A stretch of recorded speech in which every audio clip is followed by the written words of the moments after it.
wants to go back and look at it. Okay, and then I'm going to go get my spreadsheet. I think, let me go look here. Let me get my spreadsheet. So had it last night using it for my 4 o'clock class.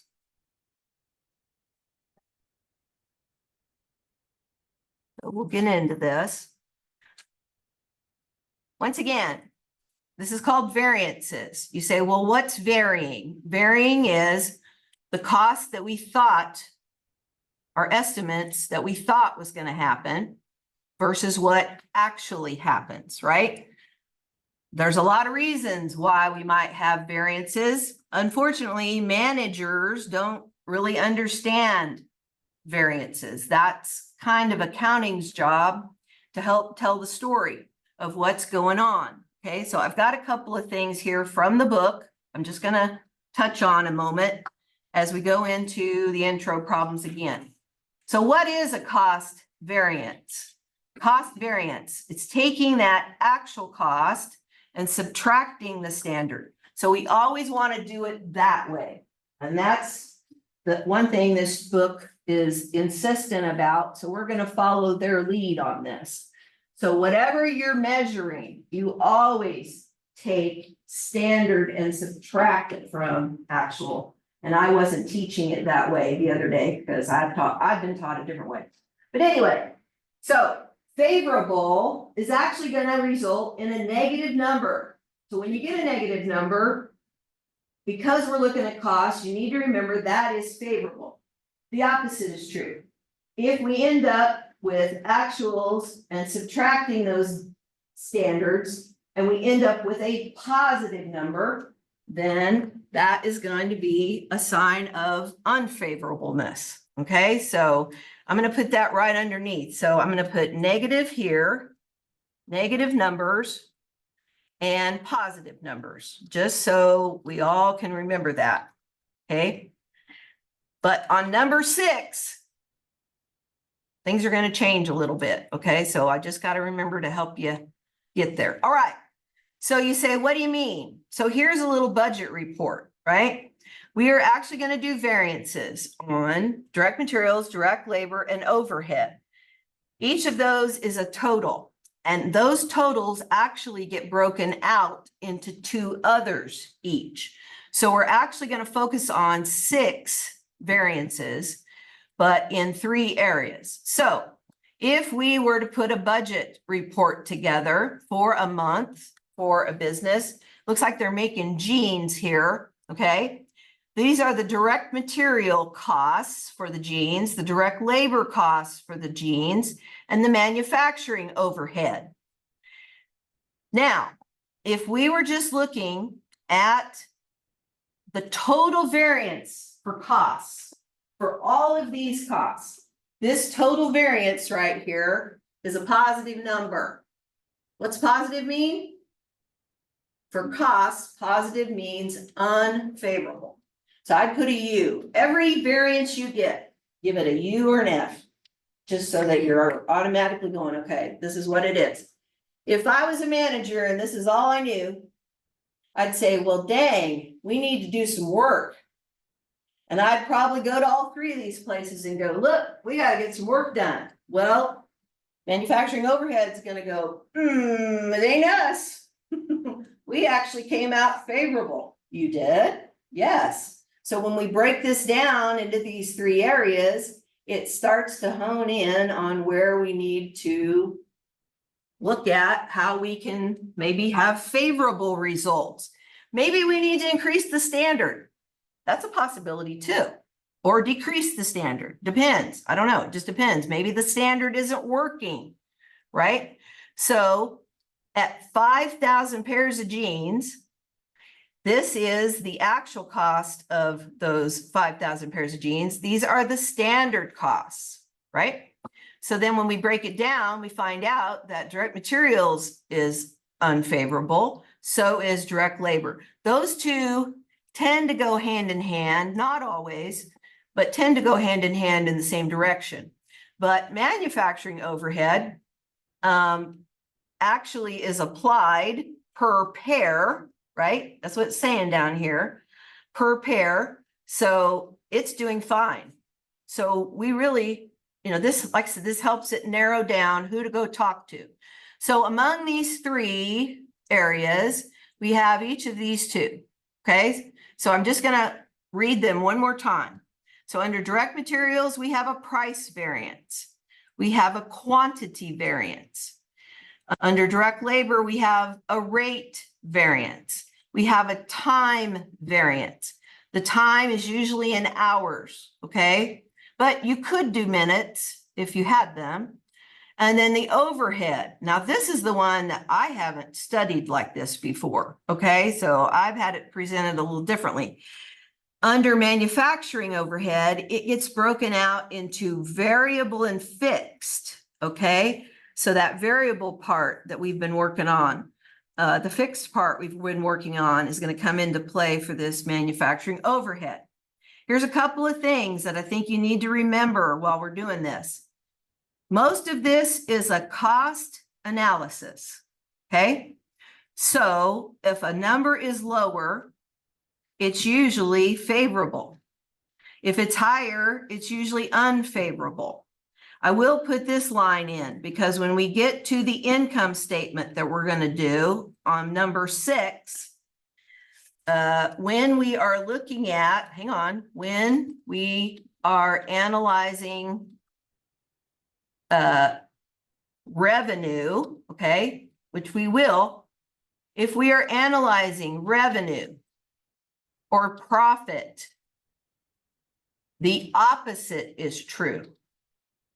Everybody got that? When we are analyzing revenue and profit, which we can analyze what we thought we were going to get versus what we actually received. So I'm going to put revenue and profit. So we're going to look at this in number 6. So we got to get our mind switched when we're looking at revenue and profit. And so that means the opposite is true. So higher is favorable when you're looking at revenue and profit, and then therefore lower is unfavorable. So you really have to concentrate on what you're analyzing. Okay, one more time, negative numbers in this book represent favorable results for costs, only costs. Okay, so this applies to only costs.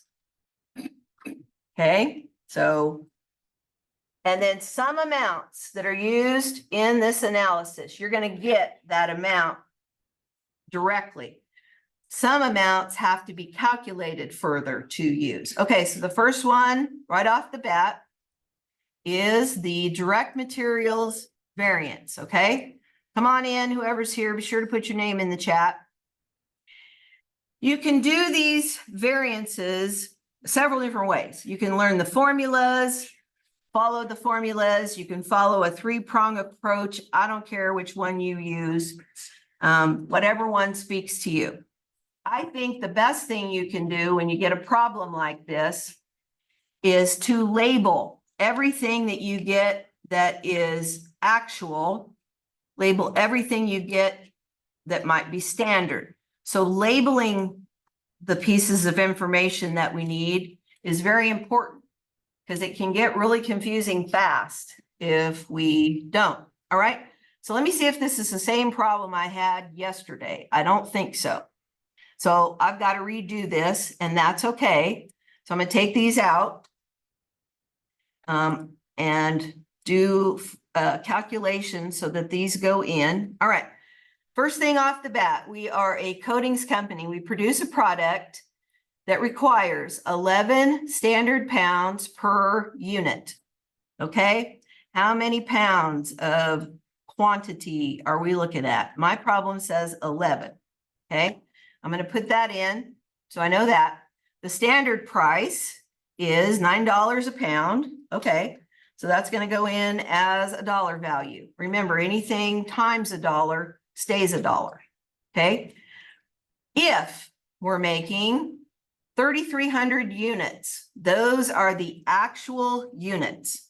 You'll want to know that. Okay. You'll want to put actual units.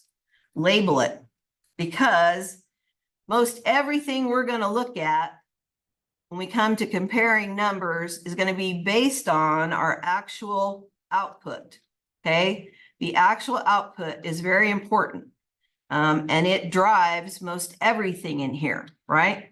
So I'm looking at 3,300 units is how many I've got, and I'm going to put the word pounds here. 3,300 units. There you go. All right. It says that we used 37,000 pounds. Okay, so that's an actual quantity also. So the actual amount of material used is 37,000 pounds. How many units? 3,300. Okay, so you have to do the math here for this information to find out how many actual pounds we used, right? We can already see what's happening here. We were supposed to only use 11. How many are we using? 11.21. We're using more material than we had planned, right? Okay, now let's see if they give us, yes, they do give us the actual price per pound. Okay, so you would put that in as a dollar value. So here's the good news. So here's what we thought we were going to pay for the material a pound. Here is what we actually paid. So we've got a favorable thing going on here, even before we get into the numbers. And we have an unfavorable thing going on with the quantity. So if you kind of have that in mind as you go, it helps.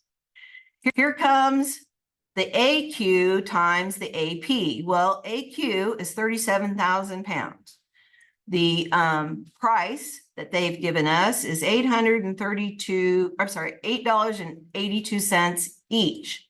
When you do the math, so this is going to be times each other, I get 326,340. Now that's not the number yet, but that's one of the numbers we're going to use to compare to see if we have a variance. Okay, the price variance. Look at this. This is kind of cool. If you look at this, the common amount that they're using in both of these is AQ, right? So we actually could rewrite this using properties in math. You could rewrite this as AQ or AP, right? AP minus SP times AQ, okay? Because AQ is the same for both. So if you like a formula like that, which I think I would, that's what you'll need to use to get this price variance, because they're comparing the two prices, right? Not the quantity. So now let's go to AQ. We already know AQ is 37,000. They gave us the standard. They have to give you a certain amount of information so that you can either figure it out or find it. So, all right, so here is how much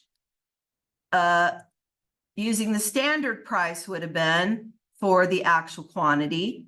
And you can see that this is more than this one, right? So once again, we have a negative number. So we're going to take the actual and subtract. So always work left to right. Always start with everything that's actual and subtract anything that has a standard in it. When we did, we got a negative number. And because we're looking at costs, this one is favorable. So that very first one is a price variance. And we have all of the proof here. We got to put this in as a negative, by the way. That's what they're asking for. And it is favorable. And we already had an idea that that was going to happen because our price is lower than the standard price. Okay. Now the quantity. We looked at quantity. They said that whatever we're making should take 11 pounds per unit, but we ended up using 11.21. This is unfavorable. We're using too much material, more than what the standard says. So I already know it's going to be unfavorable. I just don't know by how much. So remember, we have already calculated this amount, which is a dollar amount. We've already calculated the middle one, okay? Now over here on the side, this is going to be the standard, okay? The standard. Now, sometimes we have to do a little math for this standard, or they'll give us the amount. It's going to be close to 37,000, okay? It's not going to be some way off number. So it should be in a range pretty close to what we found. We're going to use the $9 standard price. So here's how we're going to find how much we use, or how much should have been used in material. So we take that number of units, right? So we got the number of units up here. And now we're going to take it times the pounds we should have used, okay? And we're getting 36,300 pounds. That's pretty close, but it's less than what we used. Yep. So when you do the math, and remember, in this one, here's what we're doing, okay? Here's what we're doing in this one. In this one, we're taking actual quantity and subtracting standard quantity times the standard price, okay? So the common one between these two is the price. When we do the math here, we're taking actual and subtracting the standard, and we're getting a positive number, okay? And I've had to retrain my brain because I told you the other day that I learned it. If it was a positive number, it was favorable. So gotta do a paradigm shift. So this is an unfavorable variance, okay? So let's put that in. Okay, let's put it in. And now we're going to do the total. Okay, so here's your 3 prongs. Here's your 2 variances, right?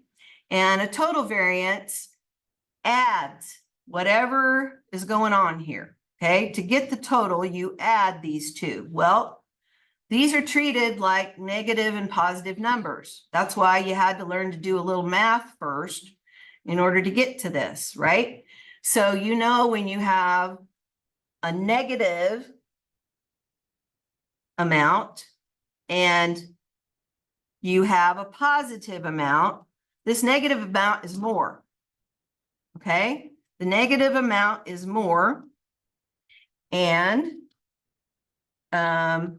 if we have a negative value, we are being taught that it is favorable, okay? So let's just check the math. So one more time, here's a negative number and a positive number. And the negative number is just a little bit higher than the positive number. So we are getting a favorable variance by a little amount, right? But there's no way of knowing if this is all you know. There's no way of knowing that there's actually an unfavorable one sitting here, right? If all you know is what the total cost variance is for direct materials, you just must go, well, we don't need to do anything. We're doing good. Well, no. Okay, so it can hide. It can hide in here. All right, they'll be good with this. Okay, now we're going to go do the same thing, but for labor. All right, different problem. I wish they would have stayed with this problem, but they didn't. Same company, so we're making at least the same stuff. All right, so let's look at direct labor. Once again, this is costs. So negatives are favorable, positives are unfavorable. First thing I would do is identify as many things as I can that are either actual or standard. Okay, so I'm going to wipe out what I have here because I think I'm getting different numbers, and that's okay. It tests whether I've got a good template or not. All right, so a product that they're making requires 2 standard labor hours, okay? So 2 standard labor hours per unit. So I'm going to put 2 here, and I'm going to put hours, okay? Because I want to remember what I'm thinking about. They pay, no, standard rate for manufacturing in this industry is $14 an hour. All right. So they looked up a standard somewhere. All right, so that should be what they pay. They can either not pay that or pay more, right? Now we're going to get our actual number of units. Okay, that's very important to get actual units. Okay, so I would put that somewhere and label it. So 3,400 is my actual units produced. We'll be using that to find things. And it's very important that that's the number that you use. All right. So then 3,400 units caused us a total of 7,000 hours. So I'm going to put right here that number, 7,000 hours, right, as a standard. Okay. And then we are paying actually $13.44. Okay. Anybody tell me, without doing anything else, what we think we can expect? Now, we don't know what the standard total should be, but we can find it here in just a second. We already are looking at different rates here. We're paying our folks less than the standard. You say, is that a good thing? Not to the employee, but to costs, yes. So we're already looking at a rate that should be favorable, okay?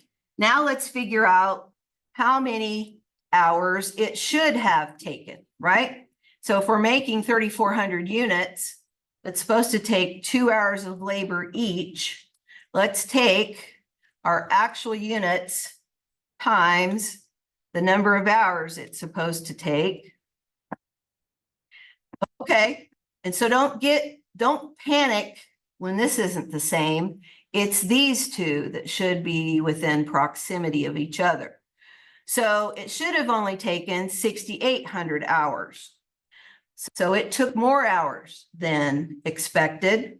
So the other one under direct labor. So direct labor has a rate variance and a time variance.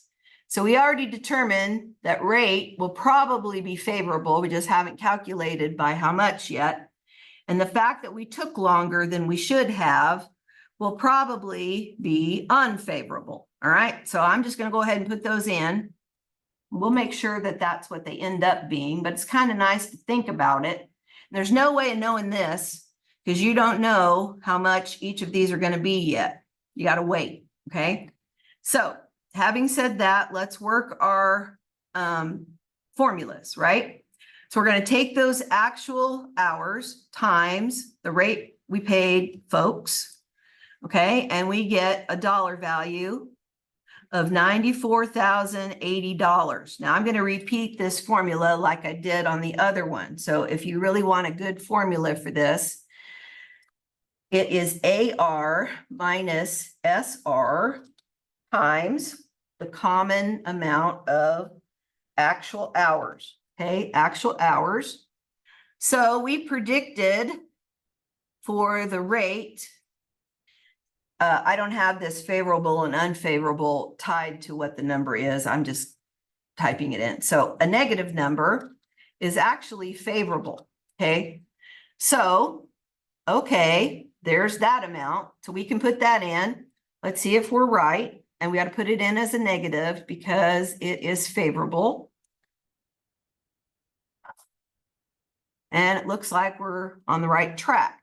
Now, as we move over to do the time variance, we remembered that we took longer than we should have. And I've already got these flowing into here. So we've already done this number. It's sitting there.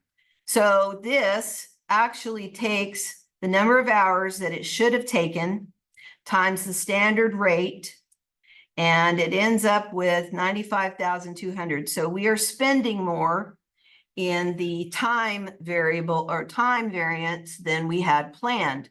The amount is $2,800. And because it's a positive number, it's unfavorable. Okay, let's put that in. Now we can determine what the total variance is. Since we have both, we wait and see. So the favorable one is larger than the unfavorable. So it's going to net. Net means something gets subtracted, right? So we're going to put those two together, and we end up with a favorable variance. But that favorable variance is not as large as this favorable variance, right? Yep. So we're going to put it in $1,120. Okay, yes. And this is favorable. Once again, we had both, but if all you're looking at is the total cost variance, it looks good. Okay, looks good. So breaking it out into rate and time can tell a story better. Okay, tells the story better. There may even be more variances that are broken out under each of these. I don't know. I'm not even going to go there. I'm just going to go with what they're having us do. Okay, how's that? That one okay? Here comes the tricky one, or it can be. Okay, so we want to make sure that we're following what they're doing here. All right. The next two that we're going to do are combined together to come up with the manufacturing overhead. Okay. So once again, manufacturing overhead is any cost that doesn't fall into direct materials and direct labor. Okay. There are two variances that we need to learn that goes under manufacturing overhead. The first one is called the controllable variance. Okay. This is going to be about the variable overhead costs, right? And what they mean they can control it is it's all based on how many units are produced. Okay, so that has a you can stop at a certain number of units if you had to, right? So let's put together the pieces of information. Now, here's the formula. Okay, the variable manufacturing overhead variance that's called controllable. We're going to take the actual variable overhead. So however much actually happened, and we're going to subtract, okay, we're going to subtract the applied rate, okay, even though this says budgeted. So remember, manufacturing overhead has an account. It has an account that has a debit side and a credit side. I don't know if you remember that, but it does. And I said, learn to mark your manufacturing overhead expense account. On the left side is actual, and on the right side is applied or estimate, right? So when it comes to the controllable variance, instead of a three-prong approach, we're just going to kind of pretend that this is a T account and see if we can figure out the difference between what's going on here in just this account. All right. So let's go ahead and put down some information. And once again, you have to figure out how they're applying overhead. How are they applying it? Most businesses apply it either by direct labor hours or machine hours. Some have calculated how much per unit. Okay, so you got to understand how they're applying it. So I did put down the fact that this company is applying overhead based on direct labor hours. So I know we've already done one for labor, but this is how important labor is it drives our overhead. Okay, so it does affect overhead. So the more hours we work, we're going to apply more variable overhead, right? Yep. Okay, so let's pick out the pieces here. So this company produced how many units? There's your actual units. I would label those. Okay. It says that a unit has a standard direct labor hour of 6.5 hours. Okay, 6.5 hours. So it supposedly takes 6.5 hours to create one unit. Okay, so I am labeling this here in my spreadsheet. Okay, now let's see how they're applying the overhead. The standard variable overhead cost per unit is $2.80 per direct labor hour. So I'm going to put that rate here, $2.80. Now I'm going to go ahead and calculate how much should be sitting here in applied. Okay.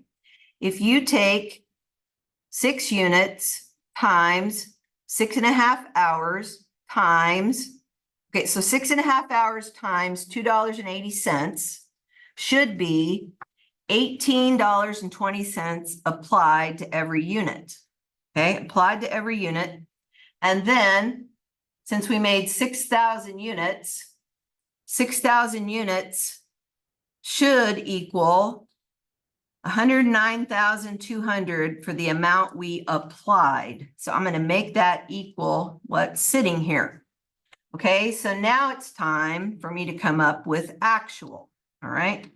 So, and then we're going to compare these two, right? So right now I have this over here as actual. That really should be over here a little bit. Let me move it over because I really don't want anybody to misunderstand this. So I'm moving it over. Okay. And then between the two, we're going to have one piece of the manufacturing overhead variance. Okay. I haven't put anything in for actual yet, but here it comes. They're really being generous. They're giving us the total. We don't have to, we could come up with how much they're applying, but we don't even have to worry about that. We're just going to fill it in right here because the problem gave that to us. Okay, so the variable amount of this controllable variance is 111,820. Before you do anything else, just make sure, are these two numbers pretty close? Yep, they are, because there's a chance you might pick the wrong thing to multiply, and doing this little proximity test could help you. Okay, it could help you find that, oh, I better go back and try that again. So here's what we applied. Applied is the estimate. Applied is the budgeted amount, right? So let me put that word budgeted here to make sure you think that way. So this is what we thought it would cost in overhead, but it ended up being more, right? Ended up being more for whatever reasons. Well, managers are going to want to know why. Okay. Well, right now we know there's an unfavorable variance for this overhead for the controllable variance. So it is a positive number, which is supposed to indicate unfavorable. So we're going to pick unfavorable and put the amount in that you end up having. Okay. Here comes the second part. This is the one that's new to me. Woo. So I really had to go, what is happening here? Okay, so this is analyzing the fixed cost. Okay, fixed cost. You know, all my brain can think of is there's one amount of fixed cost, and that's it. And that should be the same no matter how many units are made. But there is a chance that if it's under capacity or over capacity, that those fixed costs might change. So we need to analyze what's happening. So what you're going to get, so now we're going to, once again, this is called the volume variance, okay? Yeah, here it is, volume variance. The one before was called the controllable variance. Now this is the manufacturing volume variance. So once again, direct labor hours is the cost driver for manufacturing overhead. How many units did we produce? Put that in, okay? Units produced that require 6 labor hours, right? And how much is the amount of overhead? Now this is fixed overhead. So go ahead and put that number in. And we're going to have a standard amount to look at. Okay, so that's fine. Okay, here's where things change. Okay, So when we calculate the other piece that we have to compare this to, we got to look and see, right? So it says in the fixed overhead, they applied it to 22,200 hours. We need to use that number, okay? Not the actual number of hours that was used, but whatever number of hours, a fixed number of hours that they used. Okay, fixed number, okay? Because remember, fixed costs don't really care how many units are made. Okay, so we need to make sure we use that number. So I'm going to key it in, 22,200. It is at 100% capacity. If you're operating at 100% capacity at 22,200 hours, there really shouldn't ever be anything above that. But sometimes it happens. So we really probably need to rethink our capacity if we do more than that. But you know, capacity in hours, what's the constraint? How many hours in a day? 24, right? We can't change that, no matter how much we want to, right? So over in Andover, once again, just trying to get you to think. Sherwin-Williams makes paint over in Andover. I need to find out. If they're making 24/7, I don't know, they may have 3 shifts. You know, most places do have 3 shifts if they're trying to make as much product as possible. So the capacity of that plant is based on how many shifts they have, how many workers they have, and how their assembly line is set up for making paint. Okay. You wouldn't be able to increase that capacity in hours at all, because we can't change that. But the only way we'd increase capacity would be to build a bigger factory so that more lines of paint are being made. Or maybe we could get some technology involved that cut down on how long it took to make the paint. Okay. So anyway, but we're at 100% capacity. So you don't have to worry about changing this number. And I don't plan on giving you any problems that have anything less than that. Okay. So here's what we need to do. So because this is the standard hours that were used to apply the fixed costs, we actually went above that capacity. Okay. All right. Well, I think we need to change our, oh, I'm sorry. Yes, we went above the capacity. So we need to know what the difference is. So we went above the capacity. If you go above capacity, believe it or not, that's favorable, right?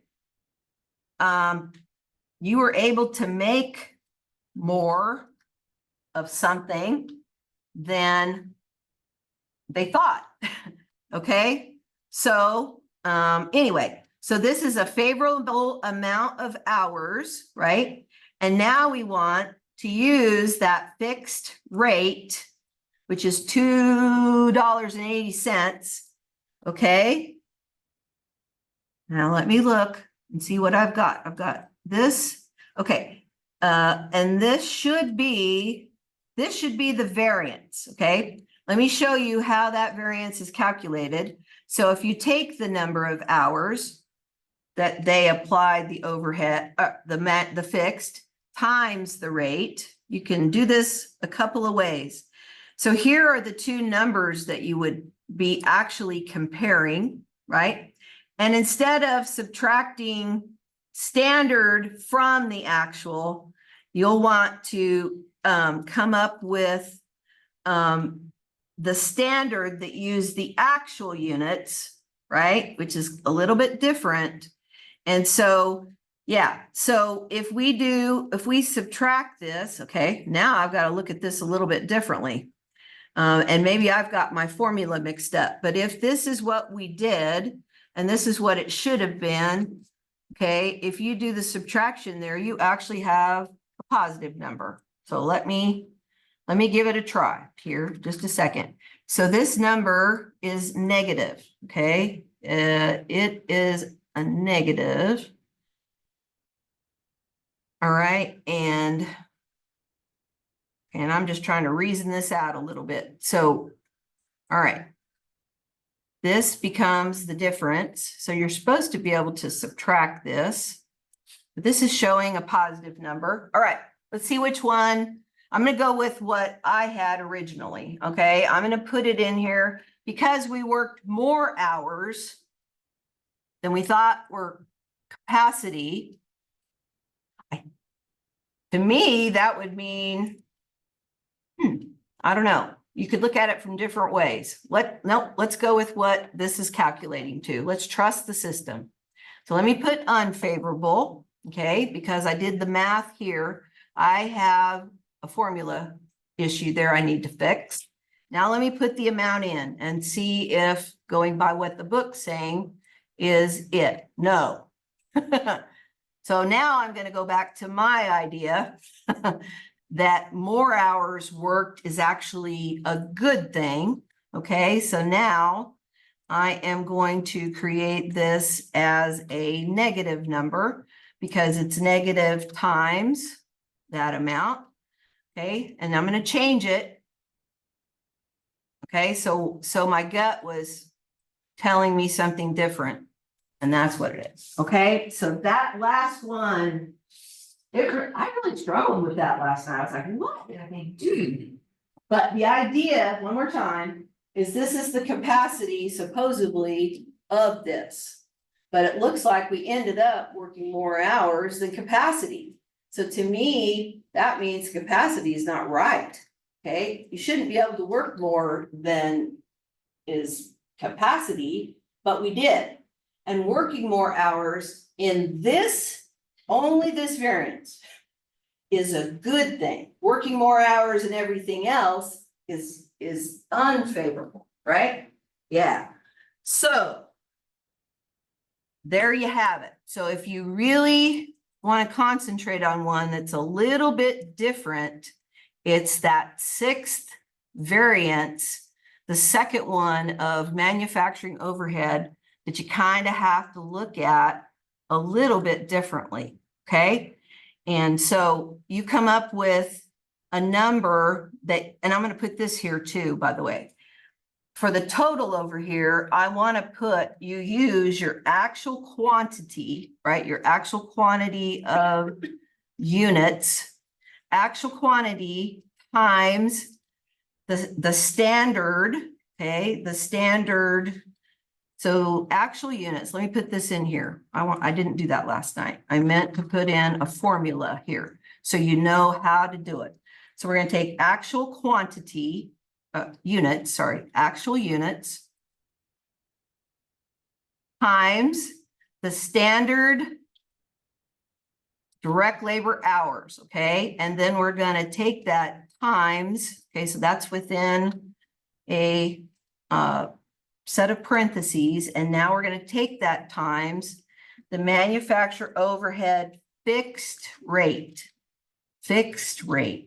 So remembering how to calculate that should be helpful.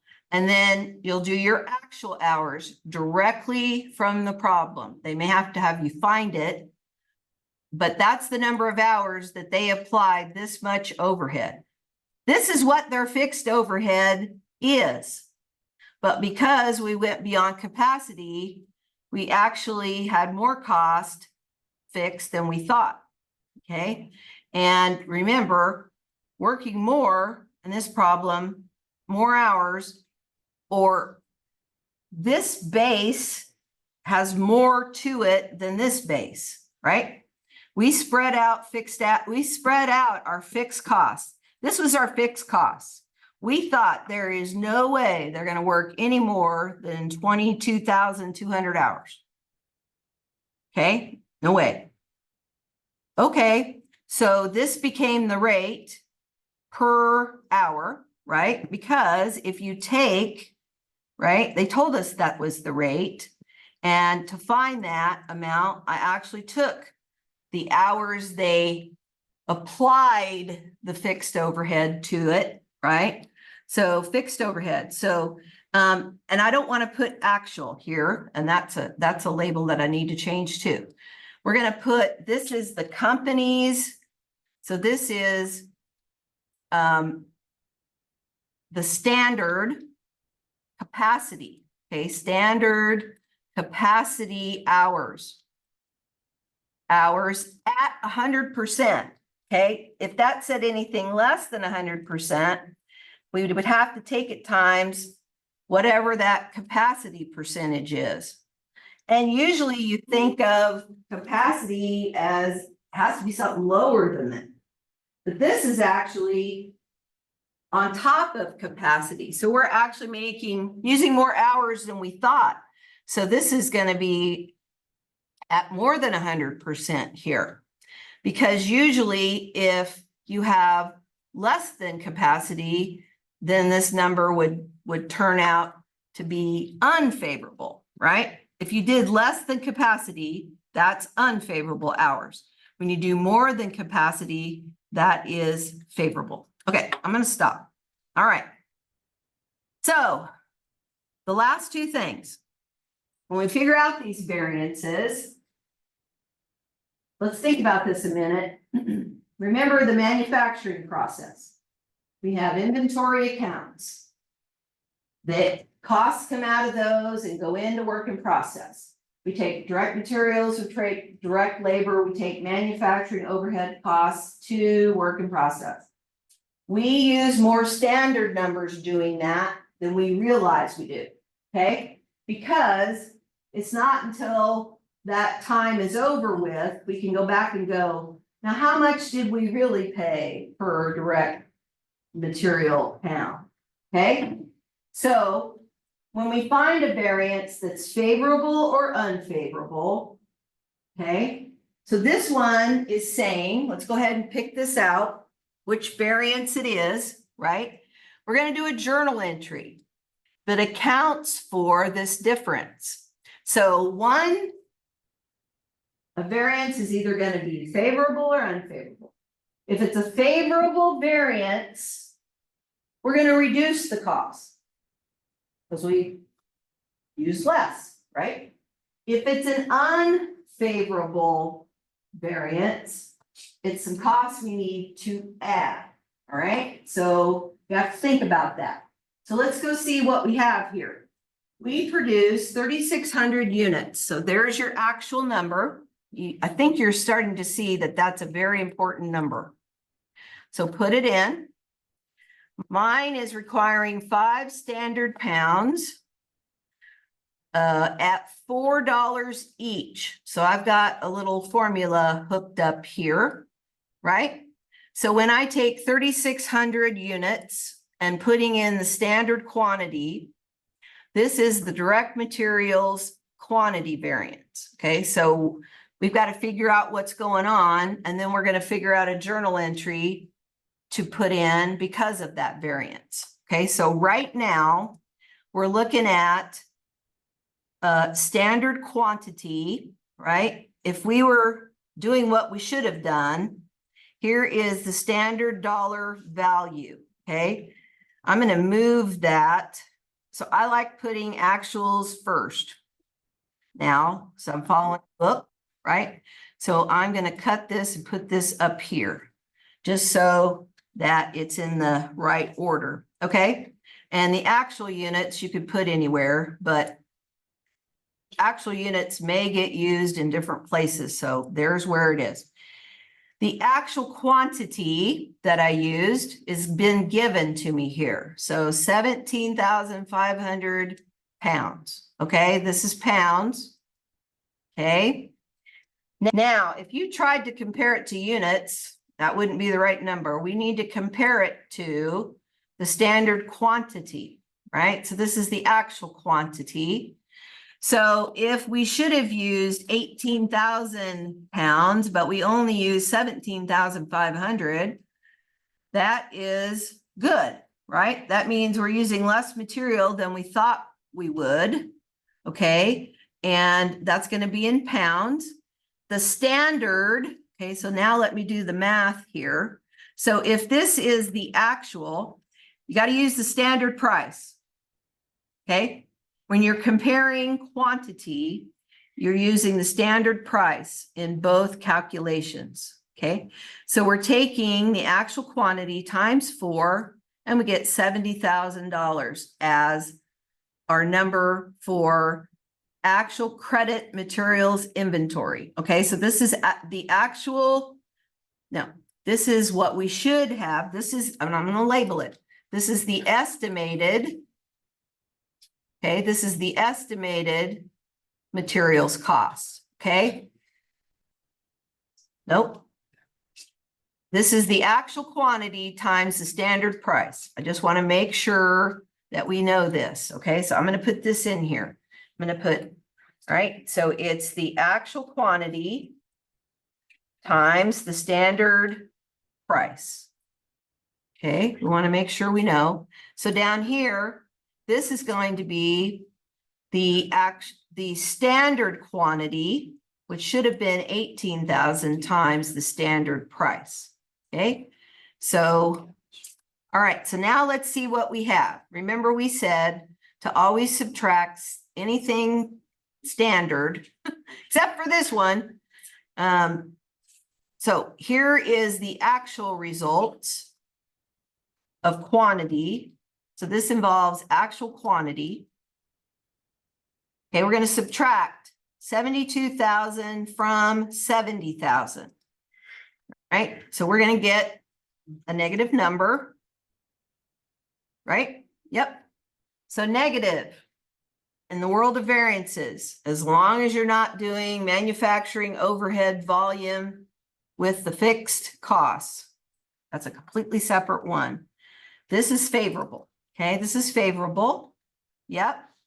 So what does favorable mean? It means we used less cost.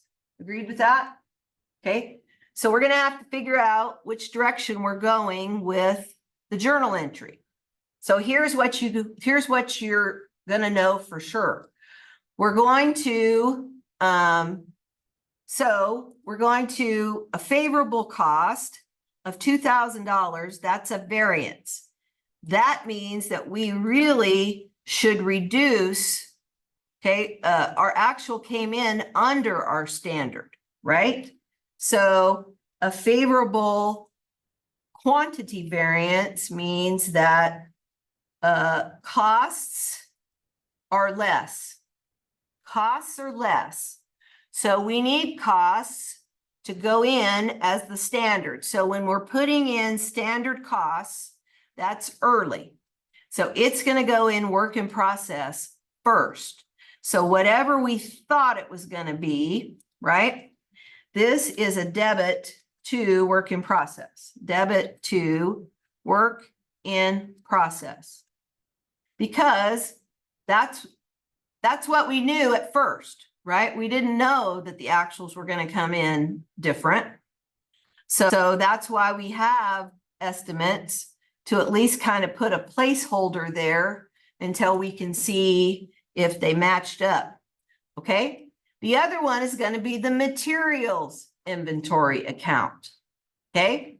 Where we're moving those costs out of materials and into work in process. And here is the true amount that we paid.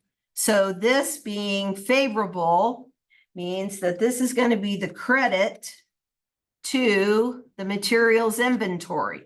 So this is how much we actually paid materials inventory for those materials. Do we have a balanced transaction? Can someone say no?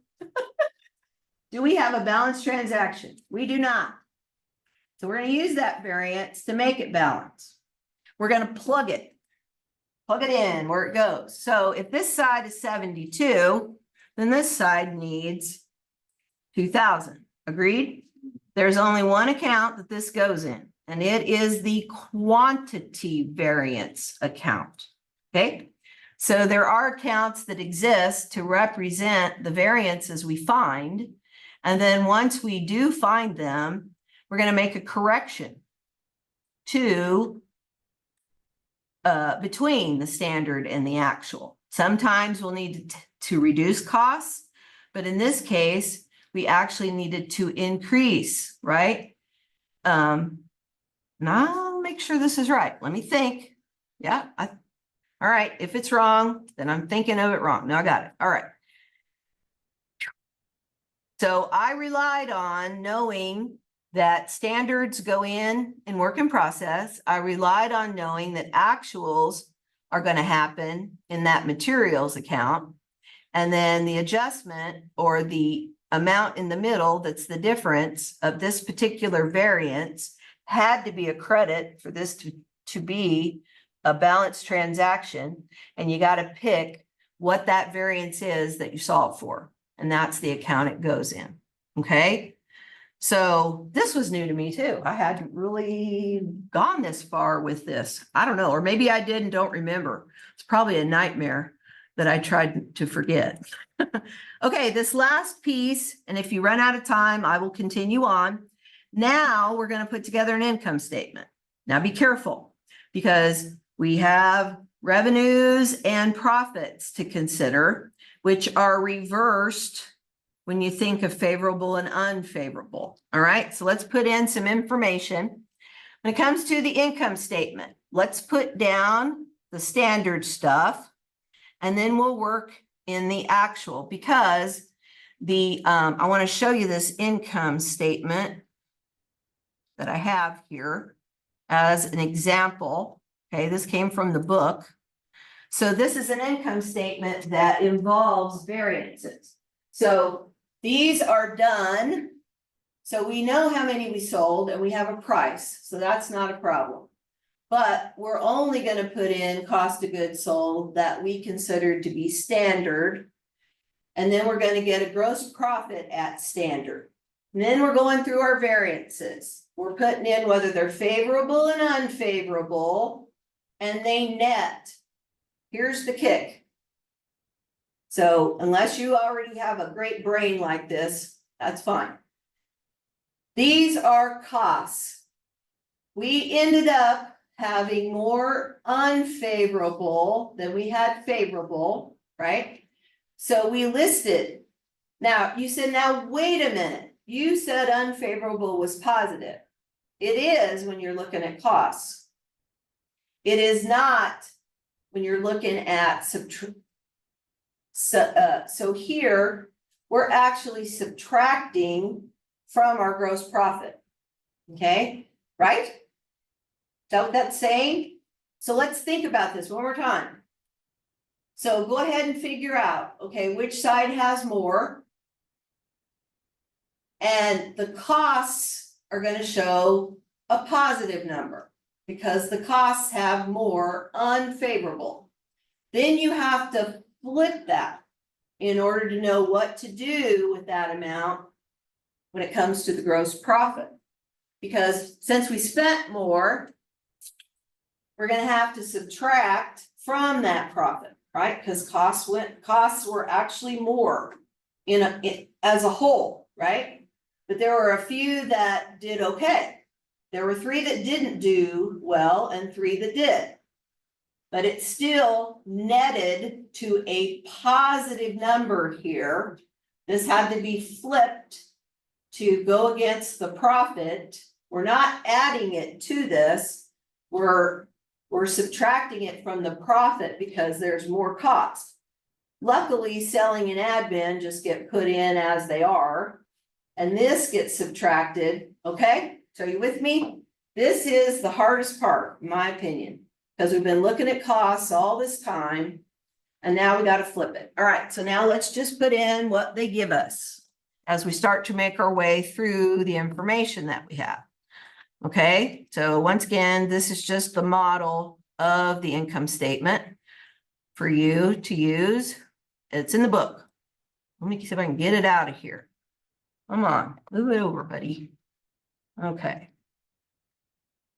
I like having examples there to show you so that you can go look at them if you need to.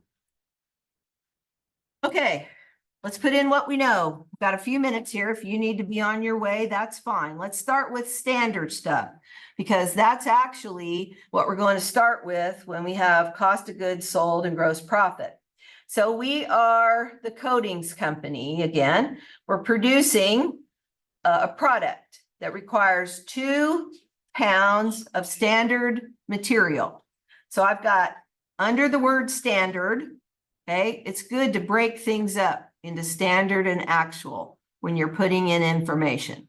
And trust me, if you had to go back and show a coworker how you got your numbers, you'd be real glad that you had your worksheet to show how you calculated those numbers, because that will be real important. All right, so right now our standard is 2 pounds per unit. The standard price is $5. Okay, I've already got that in. So automatically I know that when it comes to direct materials, right, and I'm going to put per unit here, I'm going to keep track of how much direct materials are in here per unit, right? So we're going to keep a per unit total here on the side because there's 2 of them, right? It's $10 for direct materials.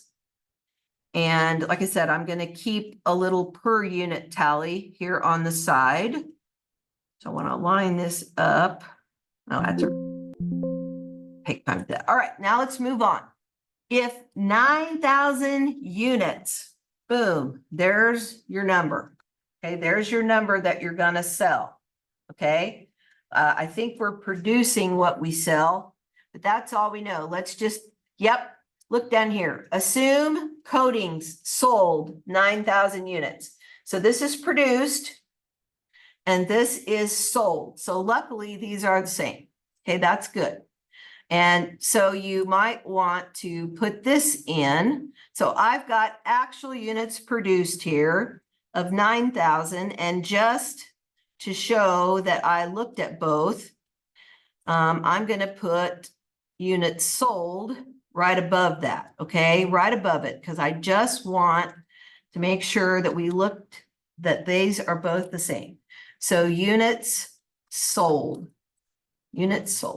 okay. All right, okay, so we have a price here. So I would come down here. Let's start with how many we sold times its price. Okay, so that's going to be your total. And then my price is $2.50. All right, so there's the selling price. Okay, so we're looking at a total then of sales when we take 9,000 units times 250. Okay, we're looking at sales of 2,250,000. So that's going to get you started. 2,250,000.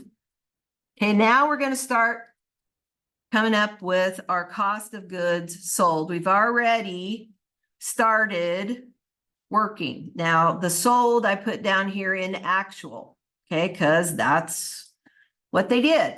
Okay, so just keep that in mind that that's a revenue when everything else are looking at is a cost. All right, so back up here.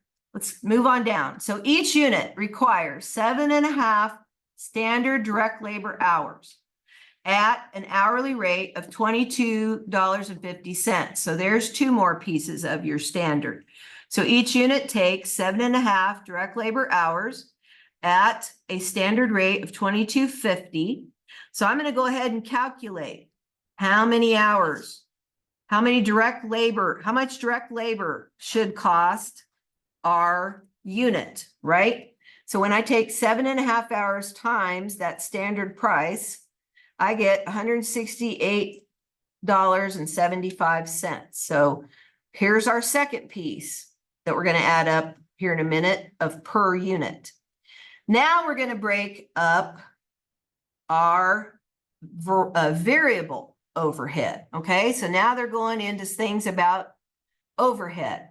If 9,000 units, so once again, that's confirming the number we produced, used 68,100 hours at an hourly rate of 22. So here comes some actual. Okay, I've got labor hours down here. It said that we used 68,100 hours. So this is different than the problem I did last night. I want to make sure Yes. This is the number of labor hours and the rate is 22. Okay, the rate is 22 for actual. How much are we paying for standard? So right away, we're paying less than standard. There'll probably be a favorable rate variance somewhere along the way. So kind of keep it in mind. The company uses a standard variable overhead cost per unit of $1.45. So I'm going to put a variable rate of $1.45. They're expecting direct labor to be 7.5 hours per unit. So overhead, based on that standard, should be applied to each unit of $10.88. Okay. Now here comes that fixed overhead stuff, right? So we'll try to think about it. The actual variable manufacturing overhead. Okay, we're going to put that in. That's going to go down here. So it's $95,525. $95,525.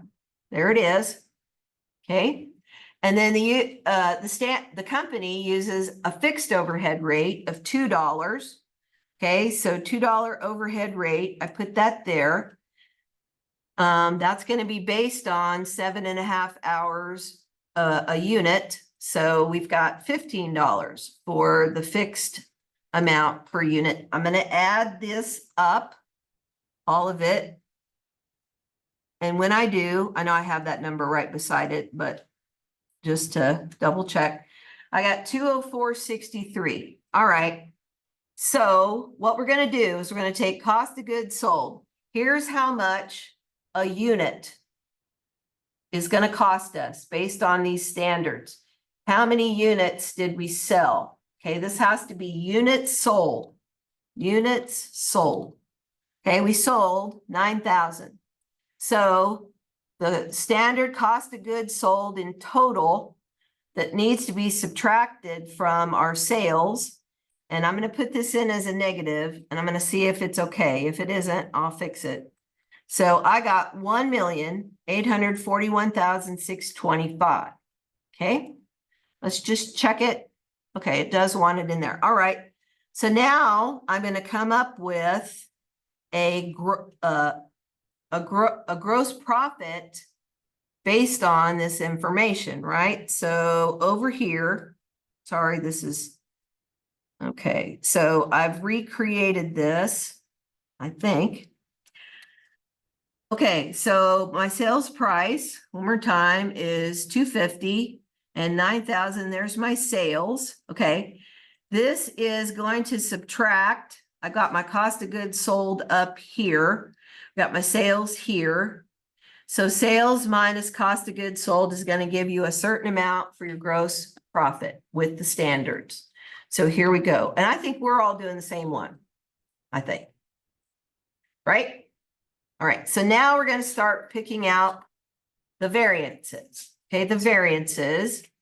So I've got some variances over here to the side, and I'm going to see if I can help you understand what they are. So if we look at the direct materials variance, okay, let me see where, did I just key that amount in? Okay. See, there's where I wish I would have solved for it because that would have helped. Okay, that's fine. All right, so the variance, so we'll have to do a test here, and we can do that. Here's materials, okay? Let's get into some actual stuff, all right? So the materials used, right, is 17,600 pounds. I put that in. What is the amount we purchased those for? Here's the amount, here is the actual price per pound, which is $5.10. So here's the actual, and then here's the actual times the standard price. Okay, so we spent a little more per pound. So we have an unfavorable rate for the price of 1760. So there's where I'm calculating that from, and I can actually make that equal. So that way I have it there. Okay, so if you need to leave, that's fine. I'm continuing on. So our first one is a direct materials price, and we're going to put it in as unfavorable. Okay, so it goes in as unfavorable as a positive number. Anything you get that's a favorable is going to go in on this side. Come up with the net of these based on costs. Then you flip that. You flip it because you're going to need to adjust it as far as the gross profit is concerned. Okay, sorry I didn't get through all this, but it's there and it'll be here on the end of the video. So any of you want have a chance to stick with me, that's fine. I'm going to go ahead and finish this out. Okay, now we want to look at materials. Is there a variance for the quantity used, right? So that's going to involve the number, this number, right? So this 88,000 is kind of like the middle prong. So now what should have been used, right? We should have used 2 pounds of material per unit. Per unit. So let's calculate what we should have used. Okay, so we should have used 18,000 pounds at the standard price of 5. So really 90,000 is representing the quantity we're using. When you compare 88,000 to 90,000, you get a favorable variance of 2,000. So once again, we use less materials than the standard allowed. So this other one now goes here. And I'm going to put a minus sign in because I think that's what they want us to do. Yep. Okay. Now we're going to evaluate labor. Okay. So they said we had labor hours of 68,100. So I have those right here. Okay. I have those right here. And then we're going to use the actual rate, right? We paid them $22 an hour. So our actual H and our actual rate times each other is 1,498,200. Now we're going to use that same actual number of hours times the standard rate. So I don't remember what standard rate is. Well, here it is up here. Okay, so I'm going to make this one equal the number of labor hours we actually worked, but times the standard rate.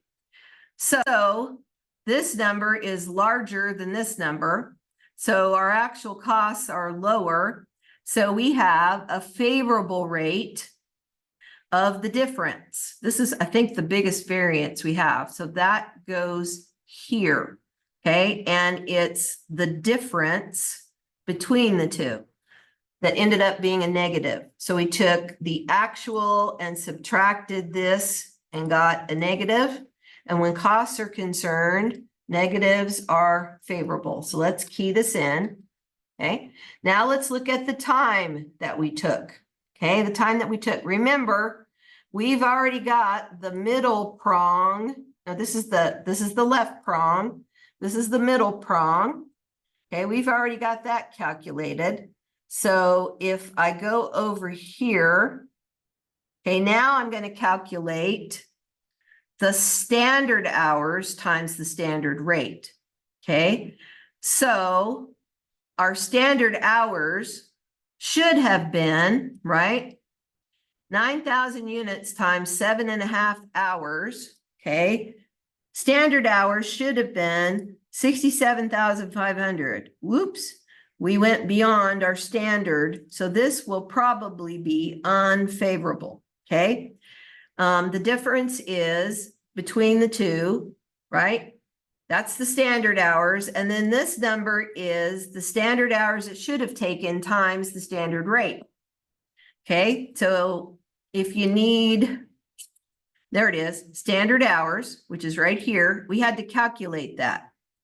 Remember, that is your units, your actual units, be careful, actual units times your direct labor hours, right, of 7.5.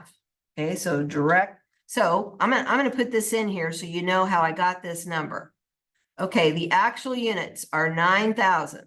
So 9,000 units times the 7.5, okay, standard direct labor hours. Okay, so 7.5, the standard direct labor hours. That's how I got this number. I had to calculate it. They gave us this number. Okay, so that's fine. And then once we know what this number is, we take that number times the standard rate of $22.50. So I'm going to actually make this calculation even more. So I'm going to put this in parentheses, and this is standard hours. And we're going to take that times the standard hourly rate. So then we'll take it times so let's put this in, $22.50 is your standard rate, standard hourly rate of paying people, right? So that's how we're getting this number here. So let me move it down. That's okay. And one more time, this is just what's inside the parentheses. So I can copy that and put that there just in case you need to see it. And that's okay. A lot of people need to see, how are you calculating that? And that's usually thing to find. All right, so there you go. So now when we compare this, right, here we go. We're going to compare this number to this number. We worked longer labor hours than we should have. So that's going to make this an unfavorable variance. So when we take anything with actual subtracted with anything more of standard, we're looking at an unfavorable variance. So back across the column here of 13,500. Okay, let's check our work. Make sure we're on the right track. Okay, here comes the last two. And by the way, I've kept a list and I want to make sure this is working. So that is the 76. Okay, this should be okay, that's a positive. That's a negative. Okay, so that, I want to make sure these are pulling what it needs to. Yes, there it is. It's pulling from there. Okay, so hang on. And then that one is pulling. So I should be able to show somebody all of my calculations on how I got these variances. I should be able to show myself. So if I make a mistake, I can go back and try to fix it, right? All right, so we have 3 variances and we just did 4 variances. So this one is going to be a positive variance. So one more time, beside these, I'm putting which one it is. U, F, F, U. It's just good practice. Okay, we got 2 more to do now involving manufacturing overhead. All right. So I believe we have been given our manufacturing overhead of 95,525. So we don't have to calculate anything to find actual. So we don't, although we could come up with it, I'm just putting the actual amount right here. Actual. 95,525, right? Okay, now let's figure out, now this is just for the rate. This is the variable rate. This is the controllable. Yep. So this is called the controllable variance. That's what we're trying to find. So we need to take, they have $1.45 as the amount that they apply to manufacturing overhead. And it's based on, okay, so let me see what I got here. Okay, so what I have here to make this calculate, to compare this to, I have the standard hours, right? So it's supposed to be 7.5 hours times the number of units times $1.45. Okay, so I'll put this, so I'll hit enter, but beside it, I'm going to show you how show you how I did it, just to make sure everybody's okay. So we're going to take the 7.5 standard hours times the units we produced, right? So 9,000 units. Okay, and then that's in one parentheses, and then that's times $1.45. Okay, there's a times $1.45. That's how we're getting this. So when we compare these two, once again, these are costs. This one's less than this one. So the amount of the variable is the 2,350, and it's favorable. Okay, it is favorable because we spent less than we thought we would. Here comes the tricky one. Okay, here comes the tricky one. So I do want to put this in on this side because it's favorable. 2,350. Okay, last one. Okay, to the fixed. Let's put in what they say about fixed. All right. So it says fixed. So how did they apply fixed? How did they come up with the standard fixed? Standard fixed is $2 per direct labor hour using 66,000 hours. They're at 100% capacity. So supposedly this is the number of hours that is possible. And anything beyond that will be over capacity. Anything below that would be under capacity.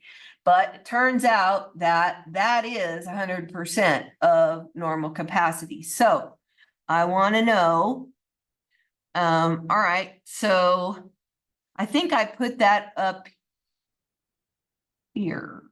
Okay, so we got to be careful about, here it is. Here it is. All right, here we go. So this is the fixed part. I'm going to put this in a border so we know where we're at. Okay, here's our fixed actual. Here's our fixed rate. You say, how do you know it's that? They apply fixed costs at $2. We're going to use $2 for both of these because we don't have anything else, right? We don't, because fixed is not supposed to be different, right? Here's how much fixed should have been in total, right? So they said that fixed hours are 66,000 hours. And if we take 9,000 times 7.5, let's see if that's what we get.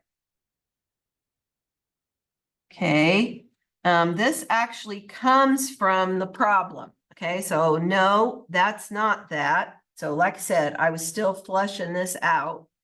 All right, so let me check it. I don't think it's right. Okay, so nope. That is not the right, explanation. Okay, so let me take this out, but the standard is 66,000 hours. So this is an amount the company has to tell you. Okay, so it is the fixed number of hours, okay, used by company. Okay, so remember, fixed is a fixed amount, and they're going to use a fixed number of hours to figure out what that fixed rate is. Their fixed rate per unit, right? But let's see what it says here. It says the company uses a standard fixed overhead cost per unit. of $2 per direct labor hour. Ooh, okay. So if you take the 2 times the 66,000, okay, we need that number. Okay, we need the number. So hang on here. I am working on this. All right. I didn't get this complete last night. So what this is going to be, and I want to show it, is the 66,000 hours that we said that we got from the problem times the fixed overhead rate of $2. Okay, so let's calculate that. So our 66,000 hours times our $2, because the rate is the same for both of these. Okay, we got 132,000. Here's our fixed actual, right? So let me change this to a dollar. Okay, we want that as a $sign. Yep. So these are the two amounts we're going to use. And if we use the number of hours that we did actual, okay, from actual fixed cost, okay, so actual fixed cost, and once how we got, that's the number of hours, okay. So you can subtract, there's two ways you can find this variance, okay. You could, I would use this. So if this is actual and we're going to subtract this standard, we know we're going to end up with, so let me get out of this. Okay, let me get out of this. So here's what we're going to end up with. Okay, here's the variance. The variance is the actual that we came up with. You're going to subtract the standard. Okay, that's good. So we're looking at a positive 4,200. This is unfavorable as far as a cost is concerned. Okay, as far as a cost is concerned, because our fixed cost is more than what we thought it was fixed to, right? So this is unfavorable, and this is the unfavorable manufacturing overhead volume. Okay, volume is the name of this variance. Okay, and now let's put this in, and we're going to be very careful. Okay, going to be very careful because you can go astray fast. So this is a unfavorable. Let's put it on this side. So my unfavorable is 4,200, and I'm going to put that right here. Okay, equals, okay, this, and that makes this unfavorable. Okay, so when you net all of these, okay, it's going to be netted as a cost. Okay, it's going to be netted at a cost. So I want to think about this a minute. Okay, let's not put a negative 18,940, but that's what we're going to get when we net these. But we're going to think about the fact that this is a cost. And whatever we're going to do here, we're going to, okay, this, let me see. Oh, I got it on the wrong side. Okay, hang on a minute. That's all right. It must go on the other side. So once again, we're working this out. So it should have came up to 4,200 on that side. Ooh, okay, that's not the right number. All right. Let me look here a minute. So they said, okay, okay, now I remember. All right. Let's think about this. This is the capacity at 100%. So I'm going to put that in here. Capacity is 100%.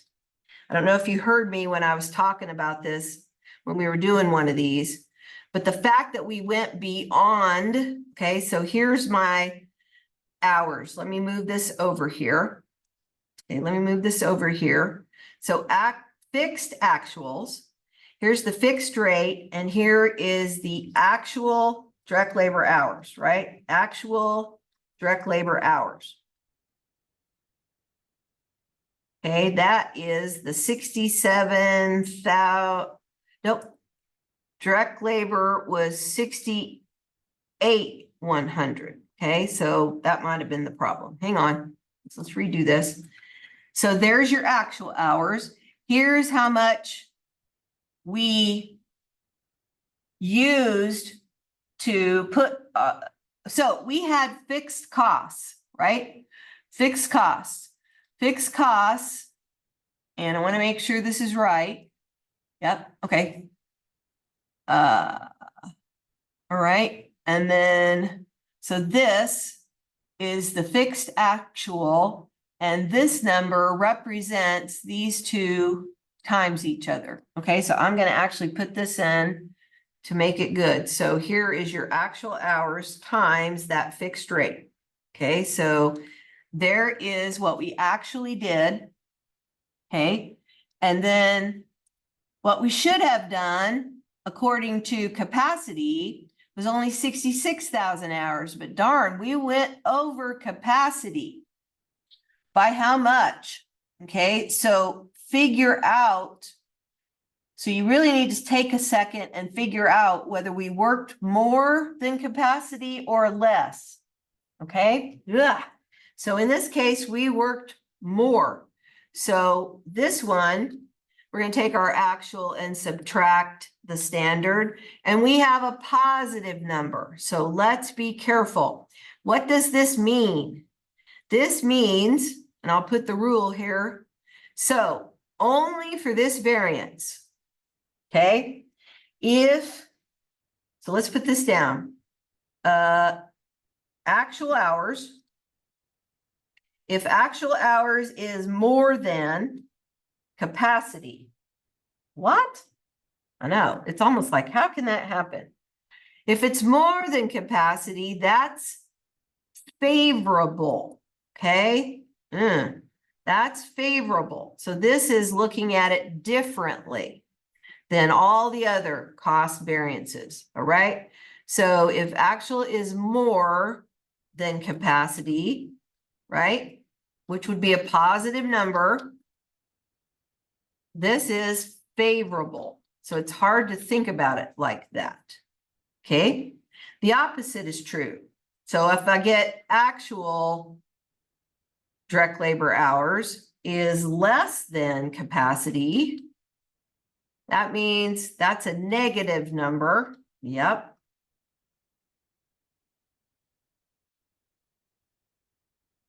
That is unfavorable. All right, so wow. Let's see if we can go back now and reason this out. Okay. Okay, so we still don't know. All right, so over here we go.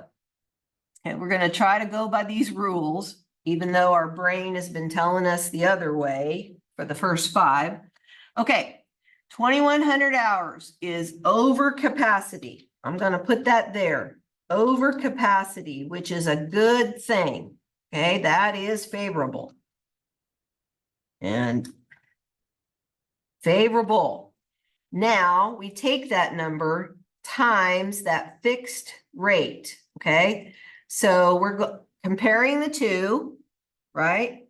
We spent our actual fixed is more than this.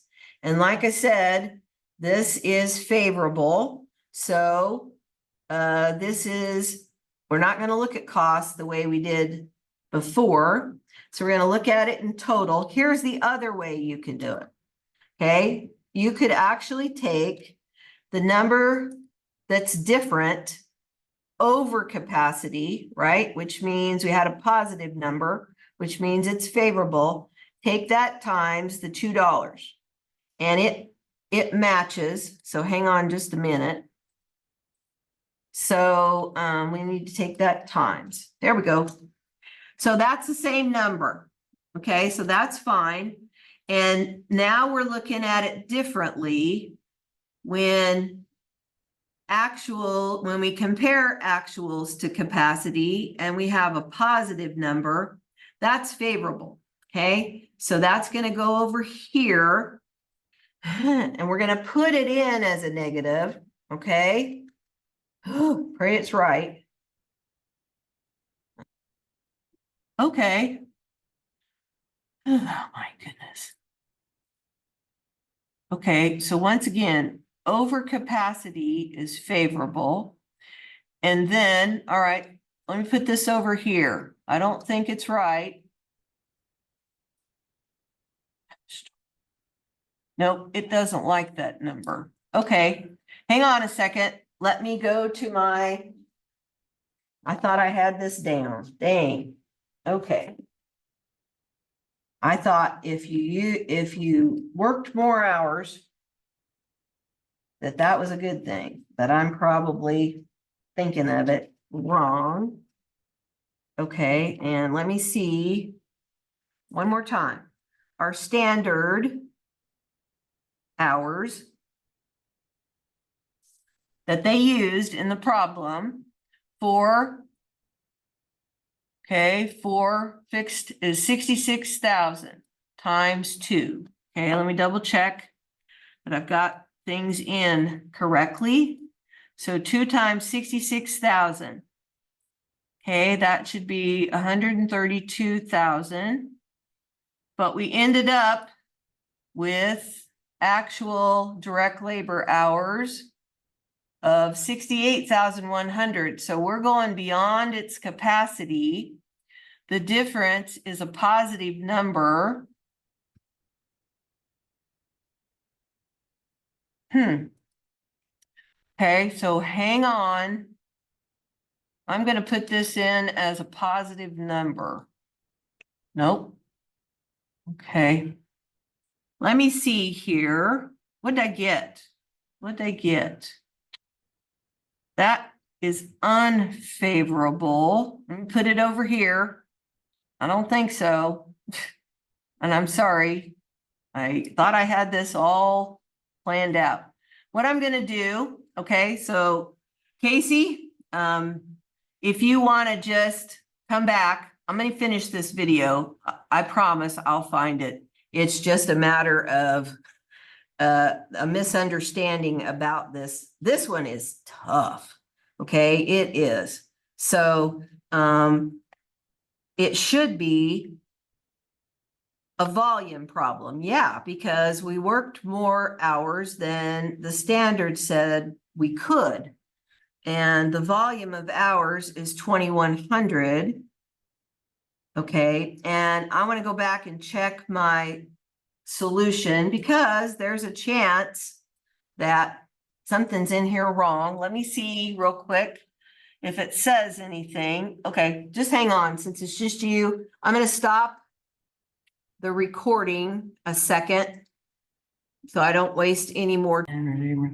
Okay, we are now ready to go back to number 6, okay, where we are going to do what's called an income statement with variances, okay?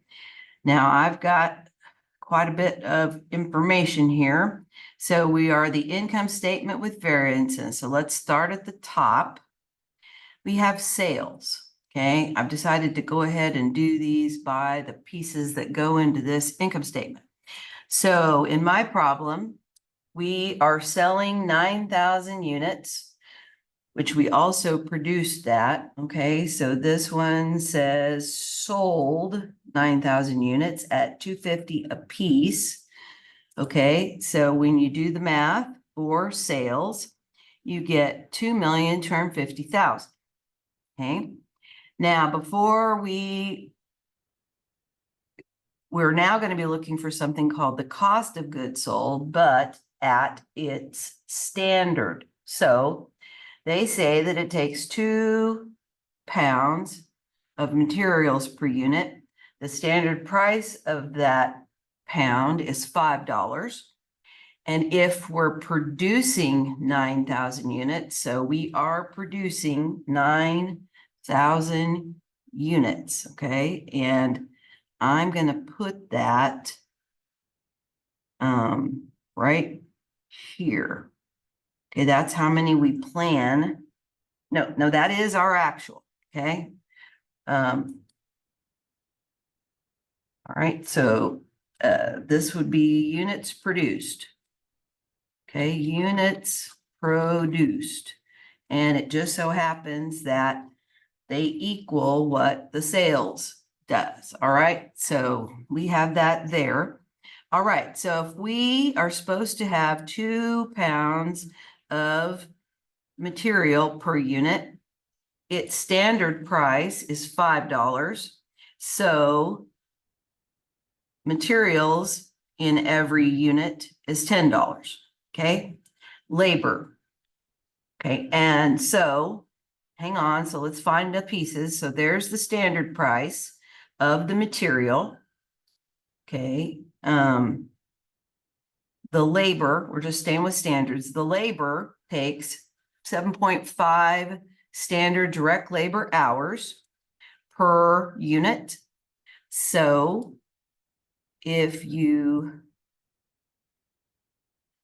take 7.5 times $22.50, which is the standard rate, okay, you get $168.75 of direct labor in each unit. So once again, each unit requires 7.5 standard direct labor hours at the standard hourly rate of $22.50.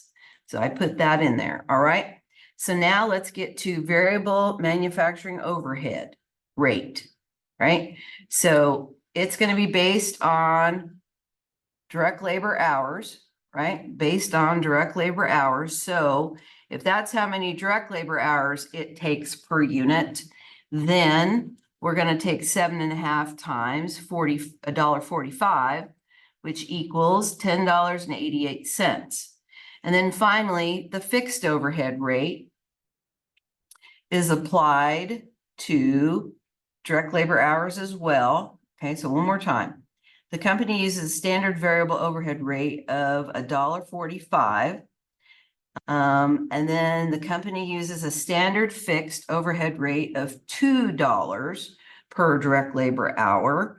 So once again, each unit requires 7.5 hours at 2.15. So when you add down, there's your unit cost of goods sold, and that's by its standard. And then what we're going to do is take the cost of goods sold, 9,000 units, times its new unit cost, which gives us a cost of goods sold at standard of 1,841,625. Okay, then we do the math here and find that our gross profit at standard is 408,375.